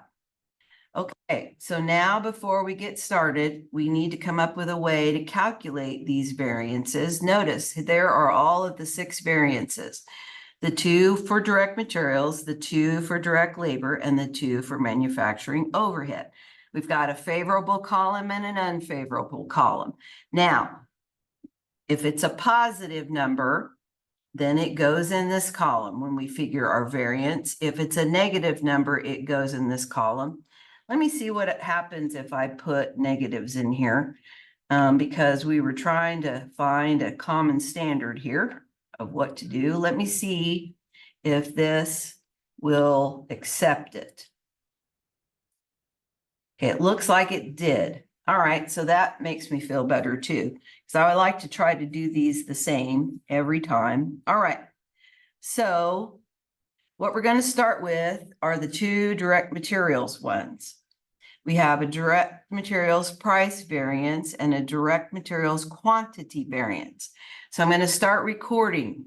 So we have AQ, okay, actual quantity of pounds was 17,900 put that in there. Now I went ahead just for fun and divided it by the numbers we're producing. There's our actual units sold and our actual units produced again. And this one, we want to take the total pounds divided by the actual units produced. And it looks like we are using 1.96 pounds per unit. Well, our standard is 2. So we're doing better. Okay, we're doing better with quantity there. And then also here is the accounts pay, or I'm sorry, yeah, I about said accounts payable. Here's the actual price of a pound, right? There's $5.10. And then this is the standard price per pound, and they gave that to us here. Now here's when we have to calculate. Okay, we need to figure out what standard quantity is. The problem with standard quantity is you have to use the actual number of units produced times its standard quantity. So 9,000 units times the standard quantity of 2 pounds of materials means we should use, if we are going with the standard, 18,000 pounds. And that's using 2 pounds per unit, which is what the standard is. All right, so now we're ready for this one. Okay. All right, actually, let's start with the price variance. So here's the formula. I think the formulas are easier now that I've worked with this some now instead of the 3-prong. The 3-prong's not bad to demonstrate how they work. Okay, how they work. So we're going to take actual quantity, which is right here, times, and then in a set of parentheses, we're going to take actual price minus standard price. Okay, so that means that 17,600 times the difference, so is 10 cents, right? And then that makes that price variance a positive number. If we get a positive number, that is considered unfavorable. And the reason it is because our actual price is larger than our standard price, okay? So there's always going to be a question as to why something is unfavorable or favorable. So you might as well put a note down about how that happened. Now let's go to direct materials quantity variance. The formula is actual quantity minus standard quantity times standard price. So here's our actual quantity. Okay, we calculated our standard quantity, which is our units that we produced times a standard. Okay, and then that is going to be times the standard price of 5. When we do the math here, okay, our actual, and then we're going to subtract 18,000. So we're actually coming in under the standard quantity, which means we're using less materials than we thought we needed to. So this is going to create a favorable variance. Remember, favorable variances are negative, and the reason it's favorable is because our actual quantity of materials is lower than the standard quantity, okay? So now I've put in, so anything that's unfavorable goes on the left, and anything that is favorable goes on the right. It doesn't matter if you put a negative in or not, but because we're trying to follow the same pattern, I suggest you do that, okay? Now it's time to look at the two that affect direct labor. That is direct labor rate variance and direct labor time variance. Okay, so we need actual hours. Okay, so actual hours are here. There it is, 68,100 is the actual hours that we used at an hourly rate of $22. So your actual rate paying labor is $22. We've already recorded the $22.50 as our standard rate of wage per hour. And now we need to calculate. Let's go ahead and calculate what the standard hours should be, right? We made 9,000 units produced, and each one of those has a standard of 7.5 hours put to it. So 9,000 times 7.5 is 67,500. That matches pretty close with this number here. So now we're ready to take actual hours minus standard hours, right? Times 2250. Okay, 2250. So when we do this calculation, this time we're getting a positive number. So we have a favorable number as for the labor rate variance, direct labor rate variance. We have a favorable variance. And the reason is because the actual rate that we're paying an hour is lower than the standard rate, right? $22 an hour. The standard is $22.50. Okay, so that's going to go in as a favorable amount of $34,050. Okay, the next one is the direct labor time variance. So we have our AH and we found our SH. We calculated it, and then we're going to take the difference of those two times the standard rate. Here is how I calculated it. This is a positive number. A positive number indicates an unfavorable amount. So I put that in there. Okay. Now we're ready to go to the last two. The last two have to do with manufacturing overhead. And this is where I struggled the most. Okay. So I've been working pretty hard to try to make sure that I want to communicate this differently to you. So the first one is the variable part of manufacturing. The second one is the fixed part. So we've actually been given the actual virtual manufacturing overhead amount. Okay, it ends up being $95,525. Okay, we've got to calculate the budgeted variable manufacturing overhead.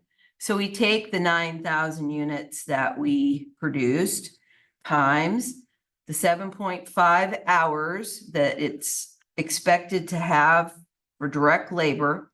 And then we have $1.45 as the standard variable overhead cost, right?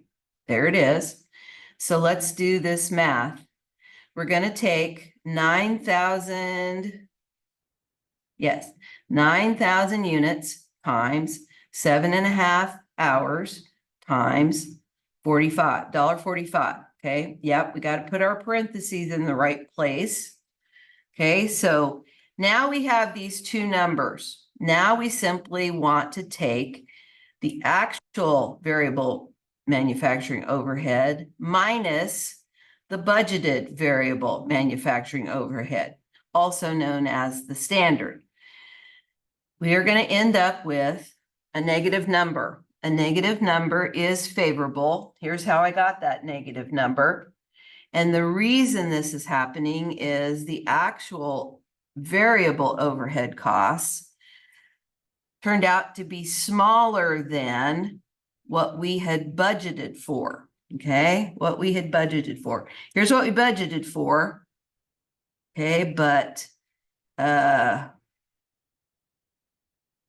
right, here's what it actually came in as, and the difference between the two is this controllable variance for the variable manufacturing overhead. So I got $2,350.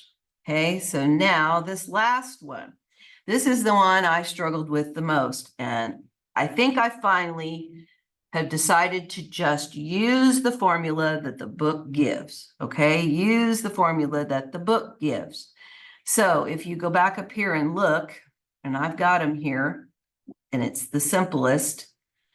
Okay, so we're going to calculate fixed manufacturing overhead, the volume variance. All right, so what we do is we look for, in the problem, standard hours for 100% of normal capacity. We have that. Okay, it is 66,000 hours, which is 100% of normal capacity. So that number of hours would go there. Okay, actuals then, now be careful. I wanted to go use the and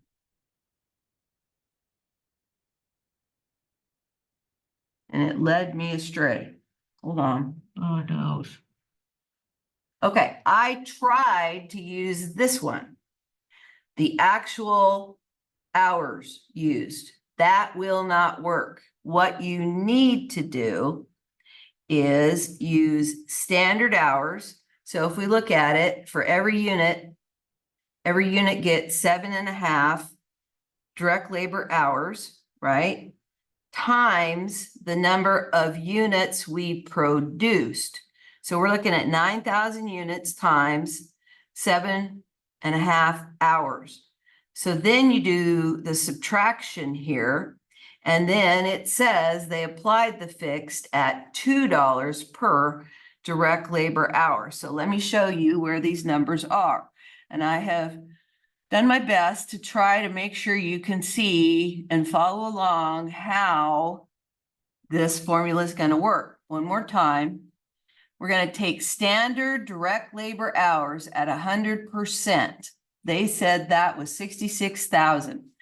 Put it there. Put it in there, right? Put it in there, make it calculate.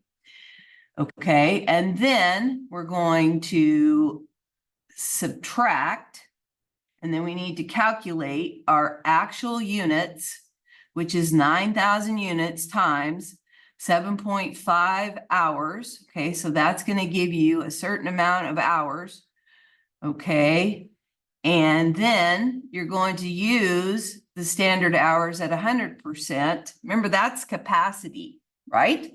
That's capacity. Well, turns out that our actual labor hours are more than capacity.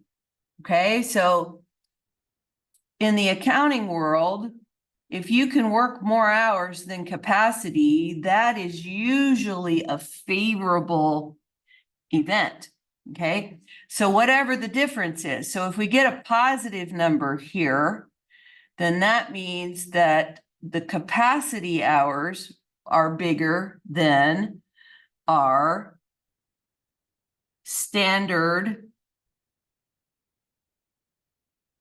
direct labor hours times the units produced. Okay, so this is this one. Okay, so this is the one that they put right here in the problem. That's that at 100% of normal capacity. That has to be in the equation first.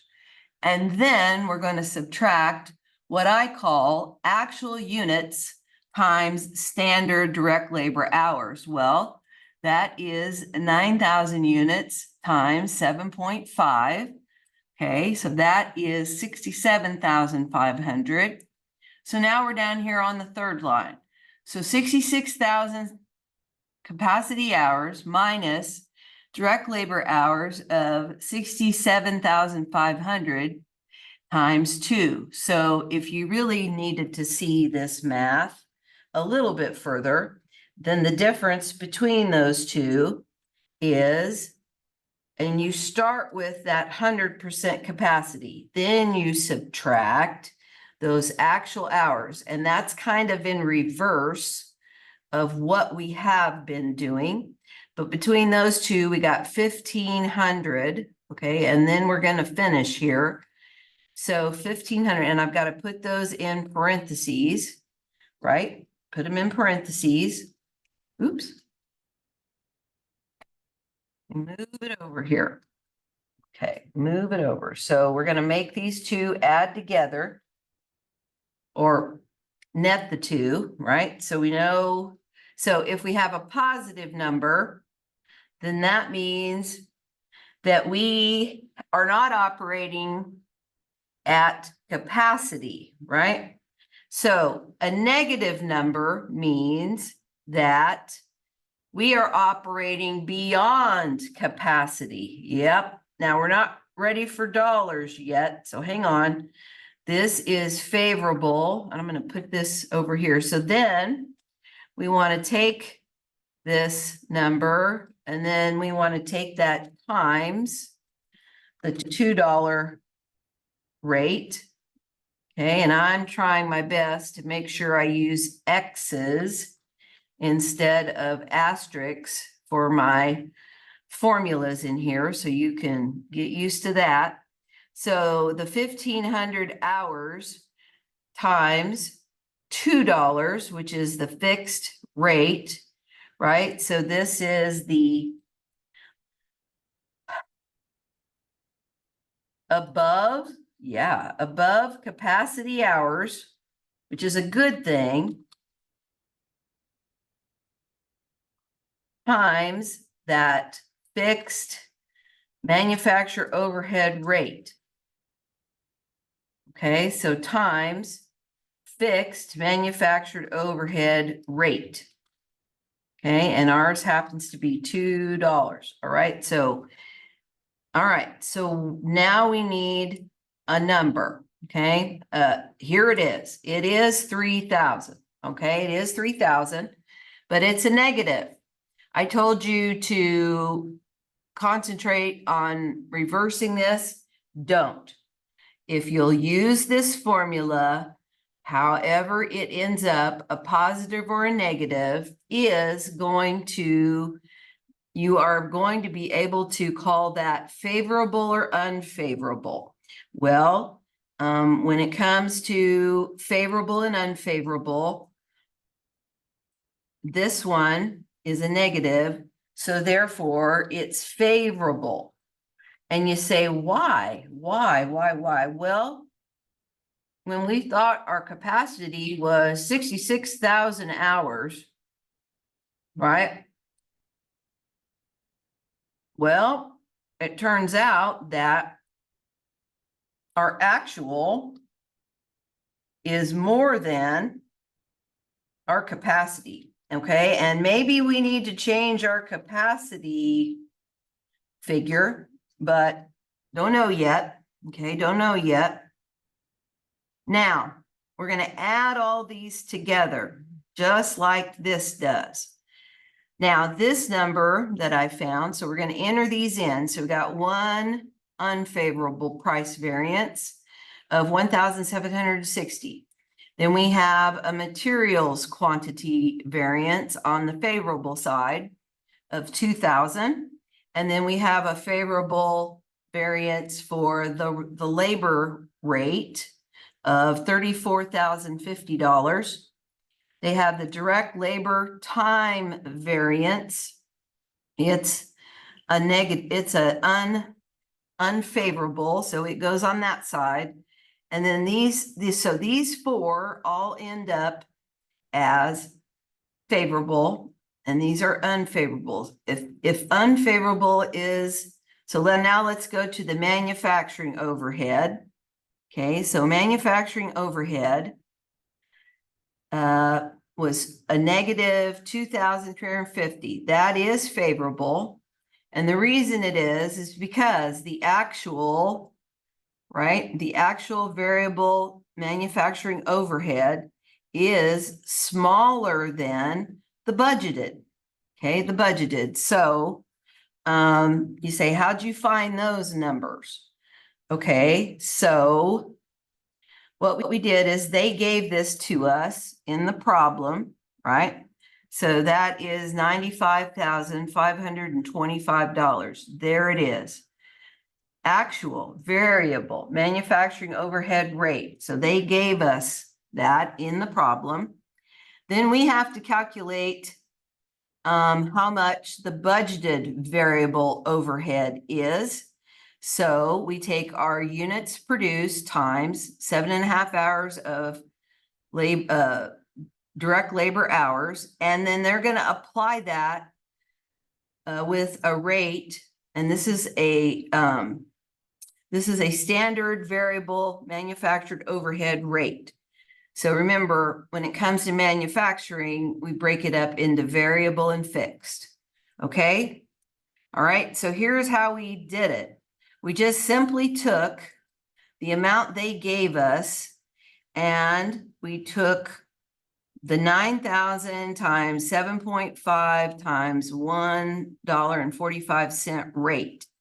That will get you 97,875. And then you simply subtract using actual minus budgeted, and it ends up with a negative number, which means it's favorable. Why? Because actuals are smaller than budgeted. Okay, here comes the dreaded fixed. Fixed manufactured overhead variable is called volume. All right, back to the actual units. We want to put in how, because we're dependent on direct labor, how is direct labor applied as a standard? 7.5 hours, right? If you do the math, 9,000 units times 7.5 hours, you're going to get a number called actual units times standard direct labor hours. This is one of your hours that you'll have to pay attention to, okay? And we had to figure that. Then it's going to ask for the standard direct labor hours at 100%. Well, they have to give that to us. And they gave us 66,000 hours. Okay, and let me get rid of the decimal here. Okay, and then they gave us the fixed overhead rate per direct labor hour. Let's go over the formula. This is the fixed manufacturer overhead volume variance. Okay, volume variance. So we're going to start off with those standard direct labor hours at 100%. So we start with these hours. Yes, I'm still here. These hours minus the hours that we figured right here, 67,500. This is capacity. We went beyond capacity, right? We went beyond capacity. When we do the calculation here, this is a negative number. We take that negative number times that $2 fixed manufacturer overhead rate. Anything times a negative times $1, there is your dollar amount of your volume variance. So this is, okay, gosh darn it, let me put that in as $1. This is $1. It's a negative amount following the same trends that we have before. We just have to make sure we follow this formula. What are those standard hours at 100%? Then we have to calculate the actual units times the standard hours. That gives you the 67,500. Then we have a number that we get when we do the subtraction here. It's a negative number times, and that's the amount above capacity. Okay, so when you are above capacity, that's favorable. Okay, there it is. It is favorable because the actuals are above capacity, and that's hours, right? That's hours. Above capacity hours, the amount above, times the fixed manufactured overhead rate. So let me put the word amount. Hours. Let me put the word hours above. Sometimes you forget what you're calculating. Okay, hours above capacity times fixed manufactured overhead rate. Okay, so now we're going to go collect. We have 6 variable variances, 6 variances to collect. Our price variance was our very first unfavorable. So I made this slot equal to up here. Okay. Our quantity variance is a favorable 2,000. And let me just put this over here. I think that would look a little better. Maybe. There we go. Good. All right. Then our rate variance came in. So these two are direct labor. So the first one is a favorable variance of $34,050, and I simply made it equal what I found. Okay, and then the second direct labor variance ends up being unfavorable, right? So if you go to the direct labor time variance, it's a positive 13,500. So I simply just made that equal. Now it's time to look at the two overhead ones. The two overhead ones were both favorable. Yep. Okay, so they're going to be over here on the right. So we have 4 favorables and 2 unfavorables. This is how I calculated my total variance. What I did was I put sum and I highlighted this whole area, and Excel is smart enough to know how to do this. So if it's a positive number and a negative number, just as we probably could imagine, a negative number has more in it. What are we going to do with a negative total cost variance that means that it's favorable? So if you came in under costs that were predicted or budgeted or standard, you came in with $26,140 under the cost budget. Remember, we're doing an income statement, okay? There is no place here to put this negative number, even though that's what it calculates to be. You're going to have it on this side of things, right? All right, so now that we know these are costs, we have to flip those costs because we need to add the costs back to the gross profit. Okay, so this needs to flip. So I'm going to put needs to flip, okay, before calculating how much the gross profit is. Okay, so one more time. This came out as a favorable total variance. We flipped it to add back to gross profit because this is costs that we didn't, this is how much we came in under budget. Okay, let me put a couple more words here just to help out. So this is costs are under budget. Okay, so they're less than we expected. Okay, so if they're less than they expected to be, remember, costs are subtracted from up here, way up here. Yep. Remember, costs are subtracted from revenue. This is what we have left of gross profit when we were just using the standard. So now we've went through all these variables and we come up with a total variable that's favorable. It came in as a negative. We're going to flip it so that these extra costs that we did not have are going to get added to that gross profit. Okay, so now we're going to calculate from way up here. I know, seems like forever. Here's that gross profit. We're going to add a favorable total cost variance, right? So that now the gross profit is $434,515. Yep, That's a better gross profit than 408,375. Okay. All right. So that's that. And I'm going to do one more thing that I thought about just for good measure.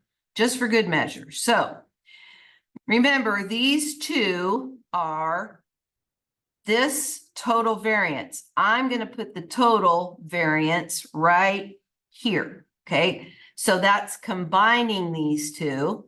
And I'll put beside it the total material, direct materials variance. Total variance, because you might get a question about that. And you need to know that that's both of these added together. So hang on, I hit the wrong button. Let me go back. All right, so let's do this. Let's sum, open parentheses, this one,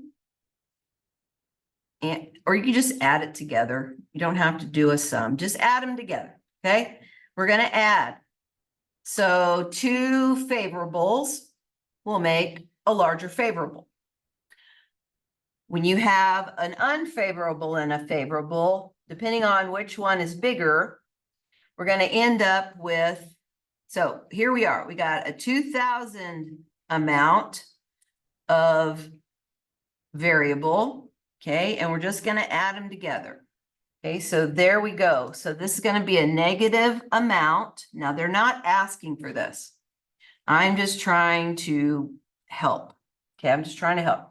So if you were looking at direct materials and didn't break it out into both of these, it would seem that we would have a favorable total variance in the area of direct materials. So total variance is favorable. And we might say, well, I guess there's nothing we need to work on. Okay, but when we break it out between the two, you can see that we probably need some attention to the price. Okay, and that attention can be not just can we find a lower actual price, but maybe we need to change our standard price. Okay, maybe we do, and that's fine.